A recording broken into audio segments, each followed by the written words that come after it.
Seu Osmar, meu sogro, pode subir. Hoje teremos a honra de receber a palavra do meu sogro, ou o pai da minha esposa, vocês podem escolher, né? O seu Osmar.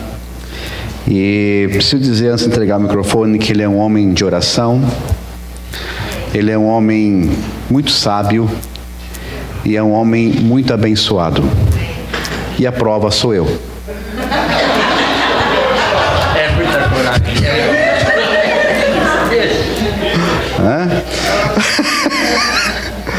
Deus te abençoe, em nome de Jesus. Vamos orar por ele? Amém, amados? Pai, obrigado pelo meu sogro, pela lição de vida que ele tem sido em nossas vidas. E eu tenho certeza que tu colocou uma palavra no coração dele, Senhor, e nós queremos ouvir o que tu tens para nós hoje.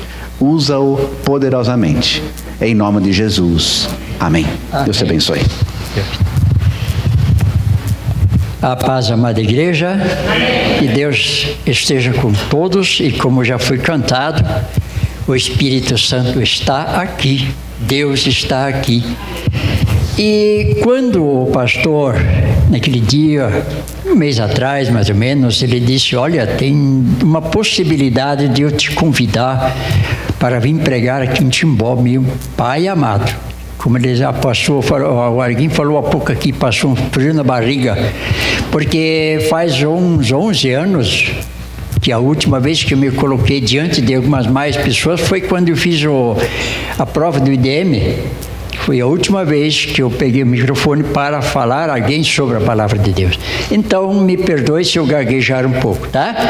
Mas, esta palavra que, naqueles tempos, naqueles dias, justamente quando o pastor falou, nós, pastor, lá na igreja, ele estava falando sobre a palavra de Romanos, capítulo 8, mais especificamente. E nessa programação entrou a palavra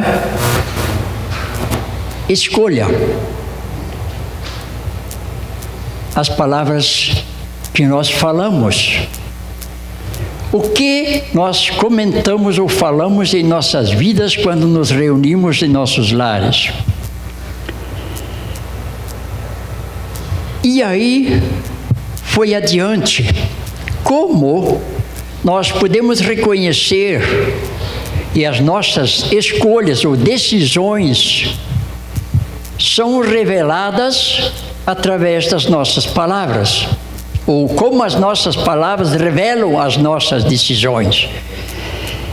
E aí eu cheguei também na palavra de Romanos, capítulo 8. Capítulo 8, verso 26 até o 29. Se a irmã quiser acompanhar, capítulo 26. E já foi cantado sobre o Espírito Santo estar aqui e quando ele veio, o que fazer. Eu creio que o irmão que aqui testemunhou do couve-flor tingido já deu um maravilhoso testemunho de que ele se deixou orientar pelo Espírito Santo. O Espírito Santo disse: escuta, você é isso aqui. E aqui então quero ler a palavra primeiro. Capítulo 8, 26. Também o Espírito, semelhantemente, nos assiste em nossa fraqueza. Por quê? Porque não sabemos orar como convém. Mas o Espírito Santo intercede por nós sobremaneira com gemidos inexprimíveis. E outra palavra que eu sublinhei, porque ele, aquele que sonda os nossos corações, ele sabe qual é a nossa mente, ou a mente do nosso espírito, como ele sabia dos irmãos aí. Ele está proposto, eu vou mostrar para ele como ele pode se decidir, tá bom? Porque, segundo a vontade de Deus, é que ele intercede pelos santos. Queridos, quem entregou a sua vida a Cristo e permite que o Espírito Santo opere na sua vida, Deus santifica. Porque aos que Ele conhece, o Espírito, o nosso desejo, nós muitas vezes não demonstramos isso, mas o Espírito Santo nos conhece o nosso desejo. Eu estou fazendo isso aqui, mas isso não está bem. E aí, quando nós ouvimos a palavra, o Espírito Santo mostra essas coisinhas simples assim do dia. E aí Ele nos revela o que Ele quer.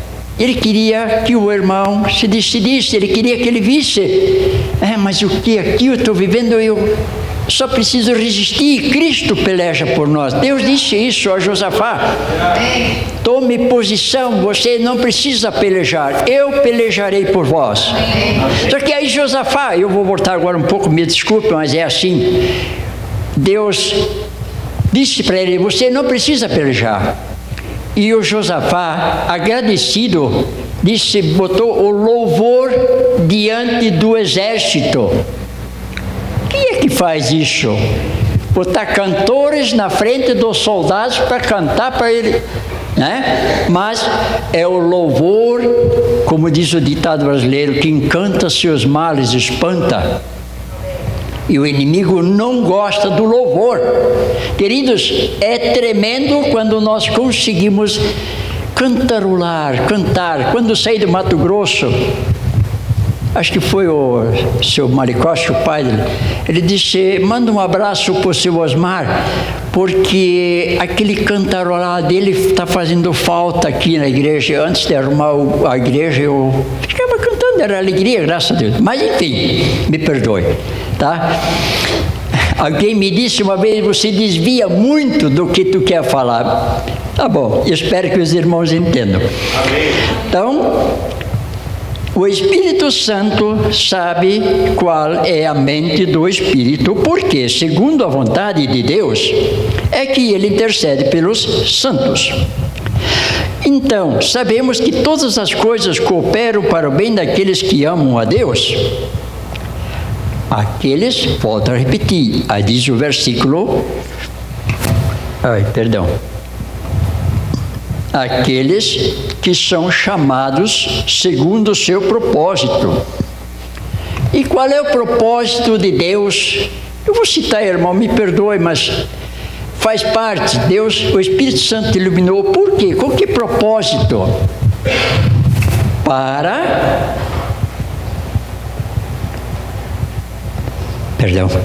Deus intercede para os santos, daqueles que são chamados segundo o seu propósito. Portanto, o propósito de Deus é que nós sejamos igual ou conforme o Filho de Deus, o Filho Jesus Cristo. Isto representa renúncia da nossa vontade da carne. E aí continua a dizer: daqueles que Ele chama, também Ele santifica. Mas enfim, como eu vou tentar da minha maneira eu colocar isso na vida real, eu vou começar com Saul. Saul foi o primeiro rei de Israel, do povo de Israel. Por quê? Porque antes tinha só os profetas, Samuel e outros. Mas o povo estava descontente com os profetas, porque creio eu, quando os pastores começam a explicar: olha, isso aí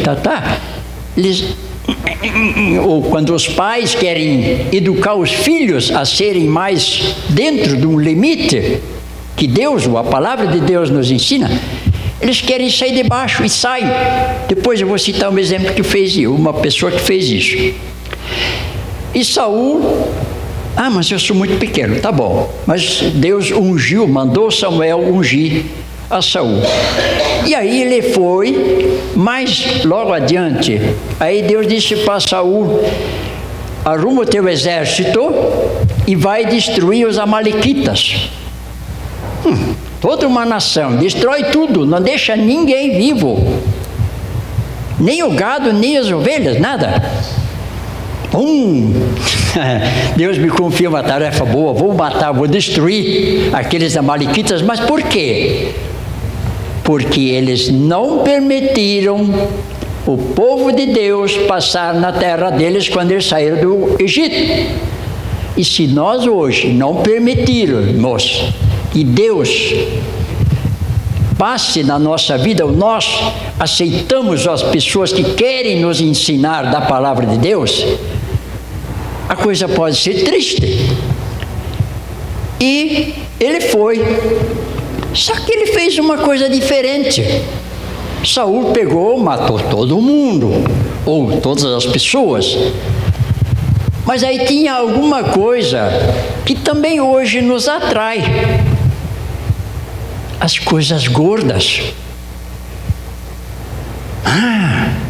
Mas isso nós podemos oferecer ao Senhor. Podemos trazer grandes sacrifícios. Mas Deus mandou destruir esses bois, essas ovelhas. Não pode, essas ovelhas que Deus mandou destruir, elas não servem mais no altar de Deus. Assim, hoje, as coisas mal adquiridas ou injustamente adquiridas não servem para trazer para o altar. Trazem primeiro a maldição para quem as recebe e para onde elas são entregues. Queridos, a coisa com Deus é forte. E Saul até se justificou, mas Samuel daí foi corrigir ele, Deus mandou. Aí Saul disse, mas Samuel, eu fui pelo caminho que Deus me mandou, eu matei tudo, eu até trouxe Agag vivo. Mas espera aí, quem é o primeiro a ser morto quando você quer destruir um povo? Não é o líder? E ele trouxe Agag vivo e ainda queria dizer para Samuel, olha, eu fiz coisa boa, eu trouxe ele vivo.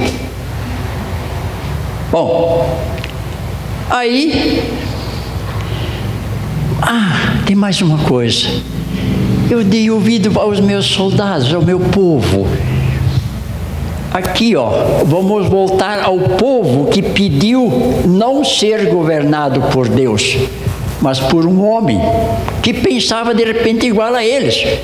E muitas vezes tem gente esperta na nossa vida, ao nosso lado, que nos convidam, que sabe a gente gosta de algo melhor, que não é pecado, porque Deus diz, quando vocês buscarem o reino de Deus em primeiro lugar, as bênçãos vos alcançarão, vocês não precisam buscá-las. Bom, e Samuel disse, olha, Deus mandou te destituir, teu reinado já foi entregue para outro. E assim foi. Aí temos ainda um outro, o Judas Iscariotes. Ele também foi escolhido por Deus, por Jesus, o próprio. Ele disse, olha, vem 3 anos andando com Jesus, aprendendo para quê? Que ele fosse uma testemunha como foi Jesus, ou como é Jesus. Mas aí ele é atraído pelas moedas de prata, sabendo que os fariseus, lá eles queriam matar Jesus, ele foi lá e disse, olha, quanto é que vocês me dão? Aí eu dou um mijinho nele e vocês sabem quem é. Ele fez. Mas ele fez uma coisa diferente. Saul voltou para o profeta Samuel e disse, Samuel, vem comigo até o templo. Eu deduzi aqui que Saul pedindo a proteção ou a presença de Samuel junto a ele até o templo, eu lembrei um pouco que naquele tempo era assim, desobedeceu a Deus era morte. Não sei se é assim, talvez o pastor tenha um entendimento melhor sobre isso. Mas ele temeu e disse, vem comigo. E eu já tive experiência, a gente tem isso, observando um pouco. Deus nos iluminando dá. A pessoa que ela não tem paz com Deus, quando ela quer fazer certas coisas difíceis, elas se encostam no cristão. E eu tenho certeza que onde nós passamos, como diz a palavra, vós sois luz para o mundo. Aleluia. E sois o sal da terra. Mas quando vocês se tornarem insípidos, isso vai vir depois, os serão pisados pelos homens. E Saul tinha medo. E Samuel, tá bom, depois eu vou junto. Mas Judas foi para junto de quem? Daqueles que lhe pagaram as moedas. E aí vem a diferença. Samuel, em vez de não concordar com o Judas, ou com Samuel, perdão, ele foi junto até o templo porque ele ia papar. E os que pagaram o seu Judas, disseram: o que nos importa o teu arrependimento? Porque ele disse: estou profundamente arrependido, ou com remorsos. Aí os fariseus disseram: bom, o que nos importa? Nós te pagamos. Usa o teu dinheiro. E é assim que o mundo faz conosco hoje. Eu não sei se alguém já percebeu uma vez, mas vários, quando as pessoas que assassinam suas pessoas muito próximas, choram copiosamente, amargamente. E eu não queria, eu não sei o que fiz. Induzidos pelo espírito do inimigo. E Judas não teve coragem para voltar para Jesus, ele foi e suicidou-se. Mas daí temos um outro ainda, é o Davi. Até que hora eu posso ir? Temos o Davi, que, pastor, depois eu quero eu procurei e não achei, que Davi era segundo o coração de Deus. Em que passagem está isso? Tá? Mas, então, Davi foi ungido rei, porque Deus amou ele lá no campo, no meio das ovelhas, foi lá, mandou buscar através disso. Tá? E aí, ele fugiu primeiro durante alguns anos de Saul, porque Saul tinha inveja de querer matar. Mas aí, quando Saul morreu, ele foi constituído rei, primeiro sobre um povo, depois sobre Israel total. E aí ele tinha tomado posse do reinado. E veio um povo fazer guerra, eu acho que era filisteus, eu nem lembro bem. Eu sou meio esquecido nisso daí. E aí ele planejou uma coisa. Vocês sabem, ou a maioria sabe, que ele convidou Batseba para fazer as mamas dele. Aí aconteceu a guerra, ele mandou o subordinado dele, Urias, para a guerra, e eu vou ficar em casa. Vou buscar Batseba. Fez. E o que aconteceu? Um pouco depois veio a resposta. Ô Davi, a coisa aconteceu. E agora? Como é que nós vamos pagar isso? Não pode deixar acontecer. O rei, segundo o coração de Deus, mas vou buscar Urias de volta.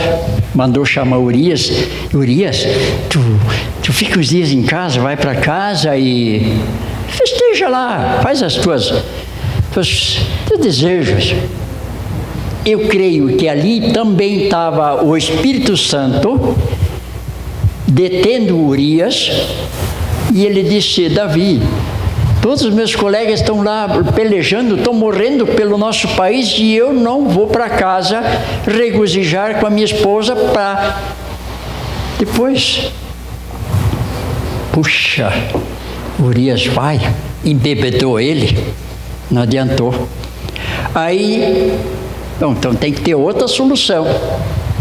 Vou preparar uma arapuca.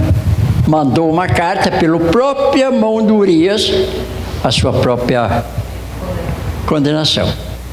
Porque ele não sabia, mas o líder lá, acho que era Joabe, o líder do exército, mandou ele lá para frente e ele, mandou avisar Davi: olha, Urias, tá bom.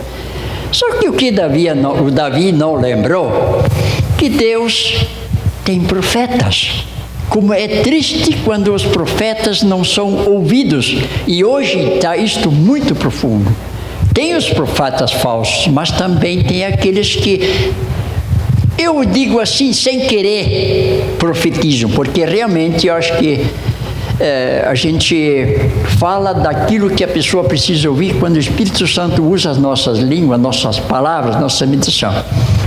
Aí Deus disse: Natan, vai lá, conta uma historinha lá pro Davi.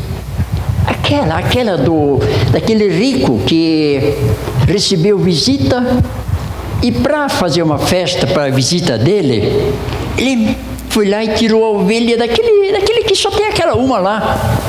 Matou aquela ovelha e fez a festa. Aí se mostrou, cá no fundo, creio eu, a justiça de Deus no coração de Davi. Como? Ele julgou como Deus ia julgar, com justiça. Mas esse homem, como eu já disse antes, era quem desobedeceu, a morte é o preço. Então esse homem que roubou essa ovelha do pobrezinho lá tem que morrer. Mas não, Davi, tu és esse homem, sabias disso? Como nós às vezes nos assustamos, e como é perigoso nós proclamarmos uma sentença a respeito de quem está errado, ou de quem não consegue servir a Deus. Eu anotei, agora eu já esqueci outra vez onde é que é. É Romanos 2, verso 4. Não se esqueçam, não condenem ninguém, porque lembrem-se que quem, pela sua bondade, quer conduzir-vos ao arrependimento através da obra do Espírito Santo é Deus. Então o Espírito Santo opera em nós o reconhecer a nossa fraqueza, o nosso erro. E aí mais uma diferença entre os três. Saul tentou se justificar perante o profeta, foi destituído do reino. Judas não achou outra solução, foi suicidar-se. Mas Davi, o que eu faço? Eu me condenei a mim mesmo, seja o que Deus quiser. Só que aí Deus fez, em vez de decretar a morte dele, Deus permitiu-se, olha, tudo bem, não morrerás. Deus mandou Natã dizer para ele, não morrerás, mas daqui em diante a espada não se apartará mais da tua família, da tua casa. Deve ter sido duro esta pena para Davi. Mas tem outra passagem que diz que Deus perdoa o nosso pecado, mas as consequências humanas desse pecado, era o caso da tristeza, Davi viveu o resto da vida dele. Enfim, Davi continuou, e lá atrás, depois, quase no final da vida dele, Deus, para irritar o povo, Deus mandou Davi fazer um censo. E Joabe disse para Davi, não, Deus, deixa o povo crescer em números. E Davi fez o recenseamento. E diz a palavra, Hebreus, capítulo 14, que quando Davi recebeu a relação dos que tinha, o coração dele começou a bater forte. Ele sentiu que isto não era o desejo de Deus. Por quê? O que ele disse? Deus falou primeiro para Davi, incitou Davi, diz a palavra, incitou Davi a fazer o recenseamento. Eu entendi aqui que, como Moisés, quantas vezes Moisés se jogou ao chão, ao pó, e clamou pelo povo de Israel lá no deserto. Uma vez eu lembro que ele disse assim, Deus,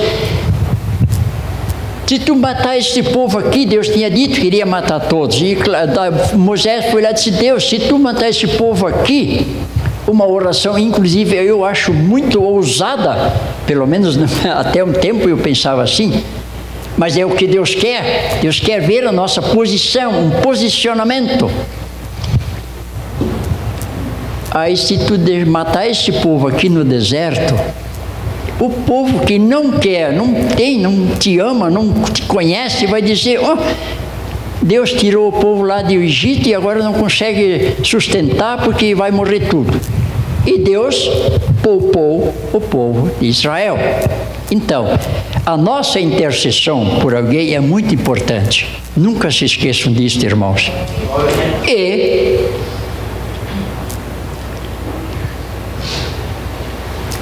outro exemplo de arrependimento.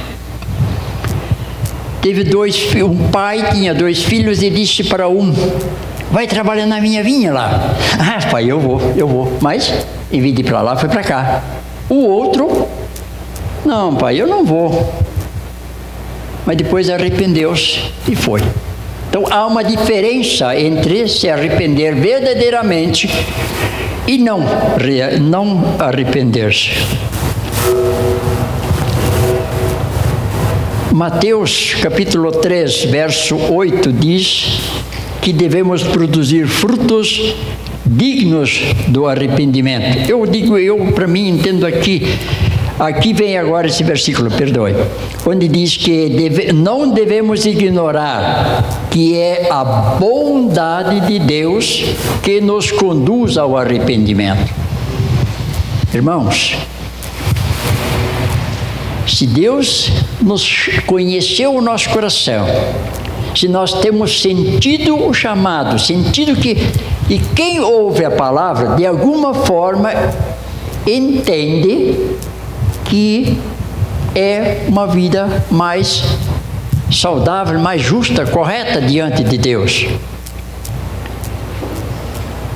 E o filho pródigo, mas esse também deixou tudo, ele inclusive esbanjou a sua herança. O pai disse: pai, é um que eu acho que eu entendo que ele se viu muito apertado com a obediência ao pai, lá na casa do pai. Eu aqui entendo que nós hoje somos estar convivendo com a igreja, na presença de Deus, de repente nós sentimos assim, mas lá a vida lá está mais fácil, ali eu posso viver diferente.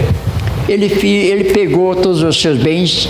Na verdade, ele desperdiçou bom tempo da sua vida esbanjado vivendo no mundo.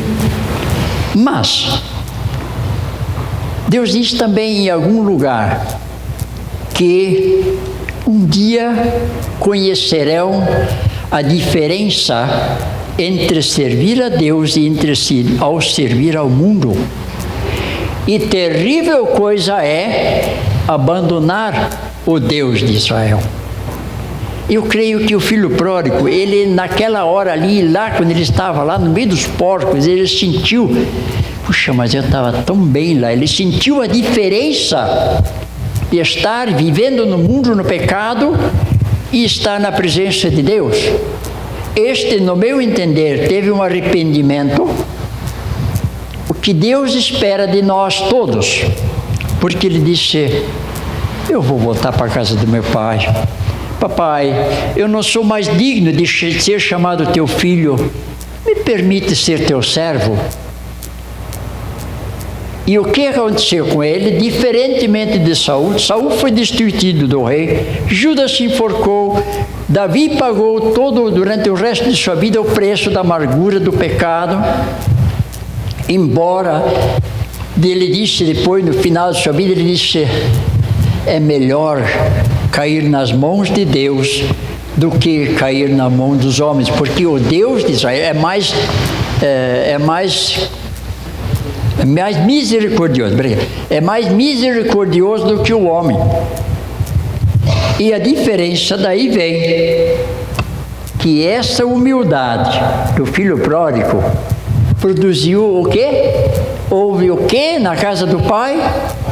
Ele recebeu anel de filho, ele recebeu vestes de festa, ele ganhou a sandália e houve festa na casa do pai.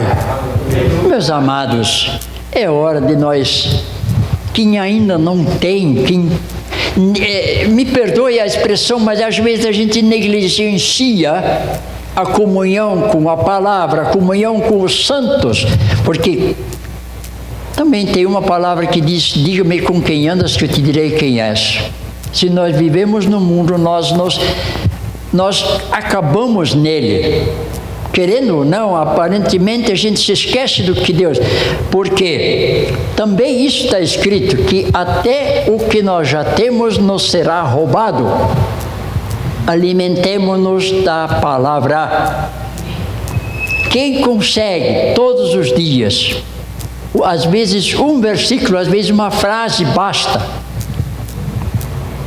Quando, um pouco antes do nosso batizado nas águas, eu estava lá em Joinville e tinha uns problemas na vida e nós íamos até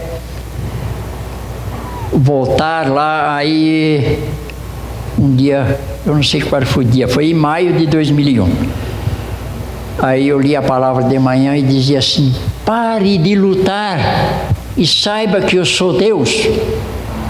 Eu não vou poder explicar tudo o que está acontecendo, mas essa palavra calou fundo, porque pare de lutar e saiba que eu sou Deus. E eu creio que eu consegui atentar para isso, porque logo depois, no dia seguinte, veio a palavra, nós íamos voltar para a nossa casa e veio a palavra, disse: permanecei em Israel até serdes revestidos de poder. O que foi isto para mim, no meu caso, dia 27, isso foi dia 13, 14 de maio de 2001, dia 27 ia ter batizado nas águas, que nós estávamos ainda, não tinha sido batizado ainda, nós queríamos fazer lá em Dourados, mas daí não deu. E aí eu disse: não, então nós vamos ficar aqui. A falecida, naquela época, ela queria voltar para o sítio, nós tínhamos um sítio lá, tipo do pastor Valdemar. E eu disse: não, nós vamos ficar em Israel até sermos revestidos de poder, até descer as águas. E foi maravilhoso, daqui para frente, glória a Deus. Não que antes não tenha sido, graças a Deus. Fui educado e cresci ouvindo e procurando buscar a palavra. Mas enfim, a humildade de nos colocar sob a direção de Deus, através de Cristo, produz um arrependimento total perante Deus e perante os homens. E, consequentemente, vamos trazer os frutos dignos de um arrependimento.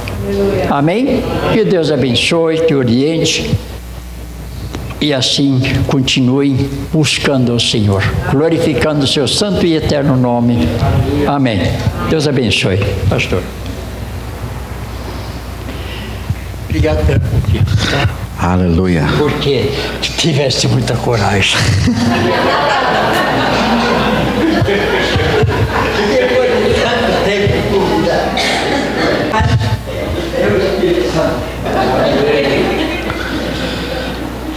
Jesus foi levado pelo Espírito Santo ao deserto. E acho interessante isso. 40 dias. E aí o inimigo vem e faz as 3 tentações para Jesus que nós conhecemos. Ele sai vitorioso. E a primeira pregação dele, Jesus, qual foi? Arrependei-vos. Amados, o arrependimento é a porta de entrada ao cristianismo.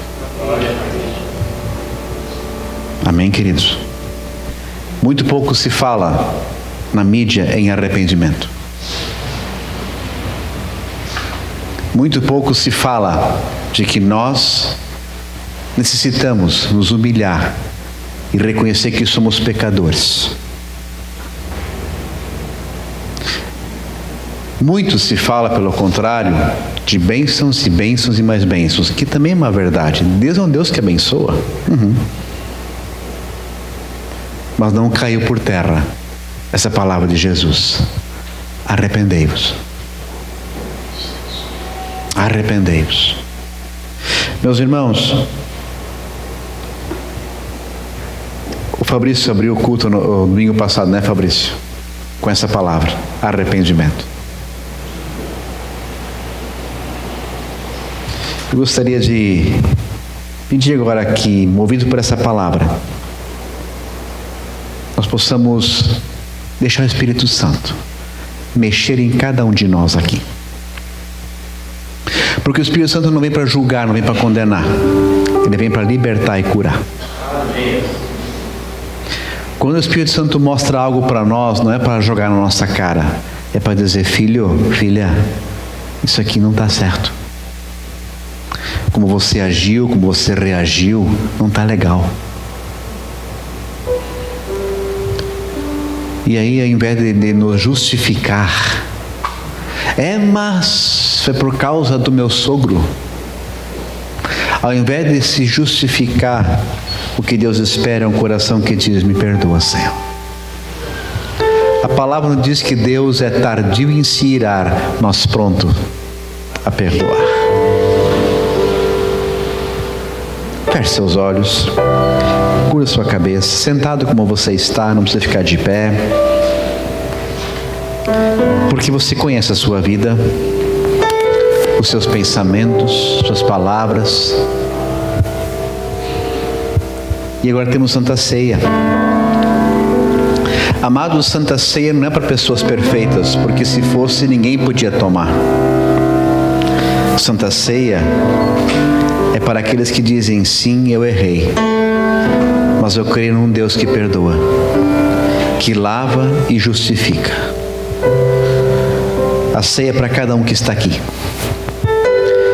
A palavra de 1 Coríntios capítulo 11 diz: examine-se, pois, o homem a si mesmo, e então tome da ceia. Então é eu comigo mesmo e com Deus, é você consigo mesmo e com Deus. Feche seus olhos. Aqui não tem nada a ver com placa religiosa, tá? Se você não é da aba, não faz mal. A ceia não é para placa religiosa. A ceia é para alguém que diz: eu quero mudar de vida. Senhor, eu errei, me perdoa. E eu quero que você, no seu lugar, mas eu não posso falar. Não precisa, porque Deus ouve a nossa mente. Com a sua mente, fala com Jesus agora. Faz isso. Deus está aqui. Ele ama você. Eu e você valemos a vida do seu único Filho Jesus. Então receba o perdão dos pecados agora. Arrependei-vos. Fica nesse silêncio.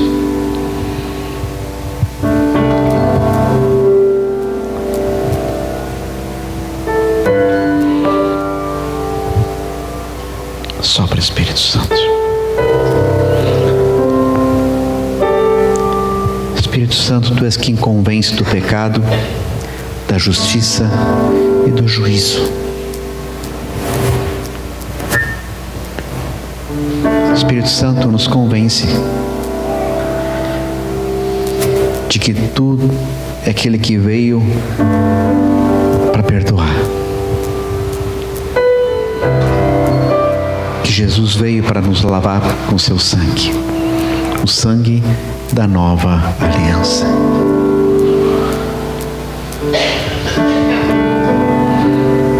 Aleluia, aleluia.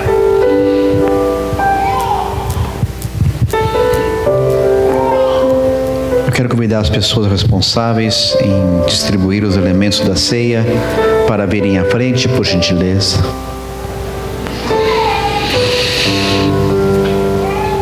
O grupo de louvor também pode subir, por favor.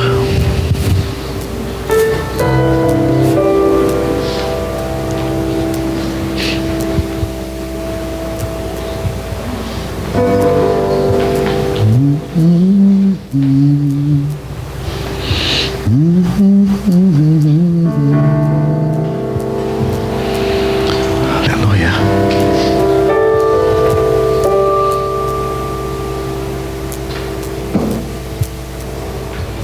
Pai, obrigado por esse culto. Obrigado, Senhor, pela Tua presença. Obrigado porque Tu nos chamas ao arrependimento, porque de fato a palavra ainda continua dizendo: arrependei-vos, porque está próximo o reino dos céus. Pai, leva-nos para casa. Seja uma semana, Senhor, abençoada, uma semana na Tua presença, e que nos colocamos, Senhor, à disposição. Usa-nos para sermos luz e sal aonde nós estivermos essa semana. Pai, que Tu nos abençoe, que Tu nos guardes, Que tu faça resplandecer o teu rosto sobre nós e tenha misericórdia de nós. Que tu sobre nós levante o teu rosto e nos dê a tua paz, em nome de Jesus. Amém. Amém? Deus abençoe. Vai na paz do Senhor.